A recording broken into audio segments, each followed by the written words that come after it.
Hello बच्चों, welcome back to my YouTube channel. तो हमने पिछली वीडियो में पर्यावरण अध्ययन के 30 प्रश्नों को देखा था। इस वीडियो में हम आगे के प्रश्नों को देखेंगे। सबसे पहला प्रश्न आता है, रणथंभौर राष्ट्रीय उद्यान किस जिले में स्थित है? भरतपुर, अलवर, सवाई माधोपुर या फिर जैसलमेर? तो इसका सही उत्तर है सवाई माधोपुर। अगला प्रश्न हमारे पास है, अमृता देवी ने किस वृक्ष को बचाने हेतु बलिदान दिया? पीपल, खिजड़ी, आम, नीम? तो जो अमृता देवी थी उन्होंने खिजड़ी वृक्ष को बचाने के लिए योगदान दिया था। अमृता देवी ने वृक्ष को बचाने हेतु अपना बलिदान दिया क्योंकि उसके सैनिकों से पुरानी दुश्मनी थी, वह जीवन से दुखी थी, वह प्रसिद्ध होना चाहती थी, वह वृक्ष को बचाना चाहती थी। तो आप मुझे बताइए कि इसमें से सही उत्तर क्या हो सकता है? कोई किसी वृक्ष को बचाने के लिए अपना बलिदान क्यों देगा? क्या उसके सैनिकों से दुश्मनी थी इसीलिए, या फिर वो अपने जीवन से बहुत दुखी थी, या फिर वो चाहती थी कि मैं बहुत फेमस हो जाऊं, या फिर वो सच में चाहती थी कि मुझे वृक्ष को बचाना है। अगर वृक्ष नहीं होंगे तो हम नहीं होंगे, अगर पेड़ है तो हम है। तो सही उत्तर है इसका घ। अगला प्रश्न, प्राण वायु किस गैस को कहते हैं? जो प्राण वायु किस गैस को कहा जाता है? आपके पास जो ऑप्शंस अवेलेबल हैं, कार्बन डाइऑक्साइड, ऑक्सीजन, नाइट्रोजन या फिर हाइड्रोजन। तो हमारे जीने के लिए ऑक्सीजन सबसे जरूरी है, इसीलिए इसे प्राण वायु गैस कहा जाता है। चित्र अनुसार इस मछली की आकृति कैसी है? जैसे इस चित्र में आपको दिखा रखा है, मछली बनी हुई है, तो वो कैसी है, इसकी आकृति, इसकी शेप कैसी है? गोल, अंडाकार, नौकाकार या आयताकार? तो इसका सही उत्तर है नौकाकार।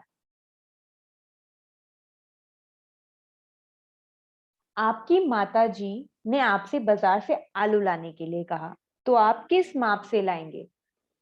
लीटर में, किलोमीटर में, किलोग्राम में या मील में? तो बताओ, जब आप आलू लेने जाते हो तो क्या कहते हो? 1 किलो आलू दे दो अंकल, 2 किलो, 3 किलो, 3 किलो आलू दे दो आंटी। तो इसका सही उत्तर क्या होगा? किलोग्राम। अब आपके पास ये राजस्थान के मानचित्र में जैसलमेर जिले की सीमा से लगने वाले कोई 2 जिलों का समूह बताइए। ये आपको राजस्थान का मानचित्र दे रखा है, मैप दे रखा है, और इसमें जैसलमेर जिले से लगने वाले जो यहाँ पे काफी सारे जिले दे रखे हैं, तो आपको बताना है कि जैसलमेर, जो कि आपको उल्टे हाथ पर यहाँ पर दिख रहा होगा, ये रहा जैसलमेर, तो आपको बताना है कि इसकी सीमा से लगने वाले कौन से 2 जिले और हैं। तो आप देखें, यहाँ पर एक बीकानेर है जो इसकी सीमा से लगा हुआ है, ये जोधपुर है, ठीक है। तो अब अगर हम पहले अपने ऑप्शंस को देख लेते हैं, हमारे पास क्या, और एक ये तीसरा, यहाँ पर आपको ये वाला ऑप्शन दिख रहा होगा। तो जोधपुर या फिर जोधपुर, बाड़मेर, जालौर या नागौर, सिरोही, पाली, उदयपुर या फिर बीकानेर? तो अगर हम देखें, जोधपुर तो हमारे पास यहाँ ऑप्शन में है, बाड़मेर भी है, तो ठीक है। और यहाँ पे बीकानेर के साथ उदयपुर दे रखा है, तो उदयपुर तो पर इसकी सीमा को टच नहीं कर रहा है, उदयपुर तो हमारा यहाँ पर है, तो आपका इसका सही आंसर हो जाएगा का। दूध में पानी मिलाने पर उसका रंग कैसा हो जाएगा? यदि आप दूध में पानी मिला देते हैं तो उसका रंग कैसा हो जाता है? वह पीला हो जाएगा, वैसा ही रहेगा, या फिर हरा हो जाएगा, या फिर लाल हो जाएगा? तो कभी आपने दूध में पानी मिलाया है तो कैसा रहता है दूध? वैसा का वैसा ही रहता है, ना हरा होता है, ना लाल होता है, ना पीला होता है, वो सफेद का सफेद ही रहता है। तो इसका सही उत्तर हो गया सफेद, वैसा का वैसा ही रहेगा, खा। अगला प्रश्न, निम्न में से कौन सी वस्तु तालाब के पानी में डूब जाएगी? पेड़ का तना, फूलों की माला, लोहे की कील या फिर प्लास्टिक की गेंद? तो सही आंसर है लोहे की कील जो है वो तालाब में डूब जाएगी। स्वच्छ भारत अभियान किस महापुरुष के जन्म दिवस पर प्रारंभ किया गया? जवाहरलाल नेहरू, महात्मा गांधी, सरदार वल्लभ भाई पटेल या फिर कलाम? तो महात्मा गांधी जी के जन्म दिवस पर हमारे आदरणीय प्रधानमंत्री जी नरेंद्र मोदी जी ने स्वच्छ भारत अभियान की शुरुआत की थी। स्वस्थ रहने के लिए निम्न में से प्रतिकूल परिस्थिति क्या है? रोज नहाना, व्यायाम करना, पूरी नींद लेना या फिर अत्यधिक खाना। तो व्यायाम करना। स्वस्थ रहने के लिए आपको व्यायाम करना होगा। अगर आप प्रतिदिन व्यायाम करते हैं तो आप सबसे स्वस्थ व्यक्ति होंगे।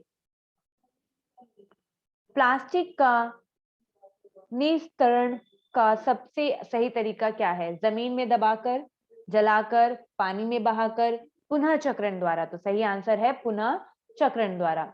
इंडोर खेल है। इंडोर खेल वह खेल होते हैं जो हम अपने घर में खेल सकते हैं, अपने घर के अंदर खेल सकते हैं। फुटबॉल, हॉकी, टेबल टेनिस या फिर क्रिकेट। तो इसका सही उत्तर होगा ग, टेबल टेनिस। अब आपसे पूछा गया है कि सूर्य नमस्कार में आसनों की संख्या कितनी है? तो सूर्य नमस्कार में आसनों की संख्या 12 होती है। कितनी होती है? 12। तो इसका सही उत्तर है आपका ग। आगे बढ़ते हैं हम। अंतरराष्ट्रीय योग दिवस कब मनाया जाता है? अंतरराष्ट्रीय जो योग दिवस होता है वो कब मनाया जाता है?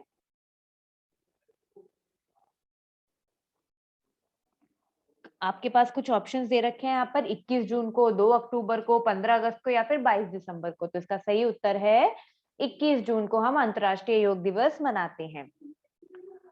अगला प्रश्न, राजू फूंक मारकर बहुत सुरीली धुन बजाता है, बताओ वह कौन सा वाद्य यंत्र बजाता है? हारमोनियम बजाता है, तबला बजाता है, बांसुरी या फिर ड्रम। तो जैसा हमें पता है हारमोनियम, तबला और ड्रम ये तो फूंक मारकर नहीं बजाए जाते हैं। तो इसका सही उत्तर क्या होगा? बांसुरी।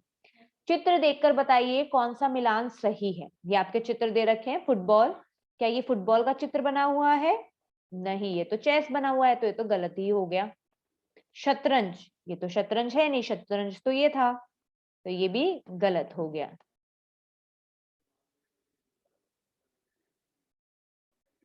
हॉकी, नो, तो सही उत्तर बच जाता है ग, तीरंदाजी।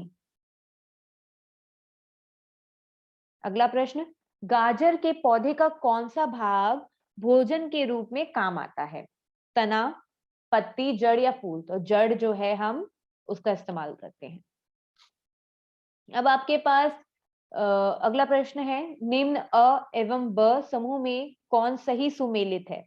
तैराकी सचिन तेंदुलकर, तीरंदाजी लिम्बा राम, मुक्केबाजी भक्ति शर्मा, क्रिकेट मैरी कॉम। तो इसका सही उत्तर हमारे पास है ख। जो ये दूसरा समूह है, जो दूसरा मैच है, ये लिम्बा राम और तीरंदाजी, तो ये सही है। अगला प्रश्न, पत्ती के द्वारा उगाया जाने वाला पौधा कौन सा है? मूंगफली, आलू, पत्थर चट्टा या फिर गुलाब? तो इसका सही आंसर है पत्थर चट्टा। अगला प्रश्न, निम्न पाई चार्ट को देखकर बताइए कि घरेलू उपयोग के लिए किस ईंधन का उपयोग सर्वाधिक हुआ है? तो ये आपके पास पाई चार्ट बना हुआ है। तो ये 63 जो यहाँ पे 63 लिखा हुआ है वो गैस, 18 लकड़ी, केरोसिन 2, कोयला 5, विद्युत 12। तो सबसे ज्यादा उपयोग किसका हुआ है? गैस का। तो इसका सही उत्तर क्या हो जाएगा? गैस। विद्युत का 12 है, कोयला का 5 है और लकड़ी का 18 है। तो सबसे अधिक कौन था? गैस। तो हमने उस पर गोला लगा दिया। उपयुक्त चाय पाई चार्ट को देखकर बताइए कि घरेलू उपयोग में किस ईंधन का उपयोग न्यूनतम रहा? सबसे कम किसका रहा? लकड़ी का, कोयला का या केरोसिन का या फिर गैस का? तो आप देखें यहाँ पर सबसे कम किसका है? केरोसिन का, जो कि 2 है। निम्न में से देशी पौधा कौन सा है? देशी पौधा कौन सा है? आप देखें ऑप्शन और बताएं। हाँ, बिल्कुल सही। तो नीम इसमें देशी पौधा है। आगे, बिना बीज के उगने वाला पौधा कौन सा है? ऐसा पौधा जो बिना बीज के उग सकता है। आम, नीम, गुलाब, जामुन। आपने आम के भी बीज देखे, गुठली देखी है उसके आपने, नीम के भी बीज देखे होंगे आपने, जामुन के भी बीज देखे आपने। जो गुलाब है, गुलाब ग्राफ्टिंग की मदद से उगाया जाता है, उसकी कलम बना के, कलम तैयार करके तब उगाया जाता है। ऐसा कौन सा पौधा है जो तालाब की पूरी सतह को बहुत तेजी से घेर लेता है? कमल, सिंघाड़ा, लिली या जलकुंभी? तो इसका सही उत्तर है जलकुंभी। जलकुंभी जो तालाब है उसको पूरी सतह से उसको तेजी से घेर लेता है। कभी आप किसी आसपास अपने ऐसे इलाके में जाए जहां पर जैसे समुद्र वगैरह है और वहां पर आप देख रहे हैं बहुत सारे पौधे उगे हैं, तो आप देखेंगे कि पानी पर भी बहुत सारे पौधे उगे हुए हैं। तो वो जलकुंभी ज्यादातर होती है जो पूरी सतह को बहुत तेजी से घेर लेती है। सूर्य के सबसे नजदीक ग्रह कौन सा है? जो सूर्य के जो सबसे पास ग्रह है, सबसे जो पहला ग्रह हम जिसे कहें, वो कौन सा है? पृथ्वी, मंगल, बुध या फिर अरुण? तो इसका सही उत्तर होगा बुध। अगला प्रश्न, मटर को संरक्षित करने का उपाय कौन सा है? मटर को हम कैसे बचा सकते हैं, कैसे संरक्षित करके रख सकते हैं कि वो थोड़ा लंबे समय तक चल सके? मुरब्बा बनाकर रख लें हम, धूप में सुखाकर, शक्कर मिलाकर या सिरका डालकर? तो उसका सही उत्तर होगा, अगर आप मटर में शक्कर मिलाकर रख देंगे तो आपकी मटर जाहिर है थोड़े लंबे समय तक चल सकेगी। जोधपुर के किले को किस नाम से जाना जाता है? जोधपुर का जो किला है उसे किस नाम से जाना जाता है? सोनार किला, मेहरानगढ़, लाल किला या फिर जयगढ़? तो इसका सही उत्तर है मेहरानगढ़। रसोई में कुमुद को 2 डिब्बे में एक जैसे दिखने वाला चूरन मिला है। 2 डब्बे रखे हुए हैं उसके किचन में, और दोनों का मतलब जो डब्बा मिला है उसमें एक जैसा ही हमें चूरन दिख रहा है। उस लड़की को, कुमुद को, उसे ये जानना है कि कौन सा खा रहा है, उसे ये पता करना है कि इनमें से कौन सा खा रहा है। तो वो कैसे पता करेगी? कौन से ज्ञानेंद्रिय का उपयोग करेगी, अपने कौन से अंग का, सेंस ऑर्गन का इस्तेमाल करेगी जिससे वो पता कर सके कि ये खारा है? तो खारा मतलब वो टेस्ट से पता करेगी, अपनी जीभ से पता करेगी। तो इसका सही उत्तर क्या होगा आप मुझे बताना। आंख, नाक, कान या फिर जीभ? तो इसका सही उत्तर होगा जीभ। आगे देखते हैं। संजीव को खो खो की टीम तैयार करनी है। खो खो एक गेम होता है, बताओ इसके लिए वह कितने खिलाड़ियों का चयन करेगा? 7 खिलाड़ी चाहिए होंगे उसे, 8 या फिर 9 या फिर 10? तो उसे बेसिकली कितने खिलाड़ी चाहिए होंगे? 9 खिलाड़ी चाहिए होंगे।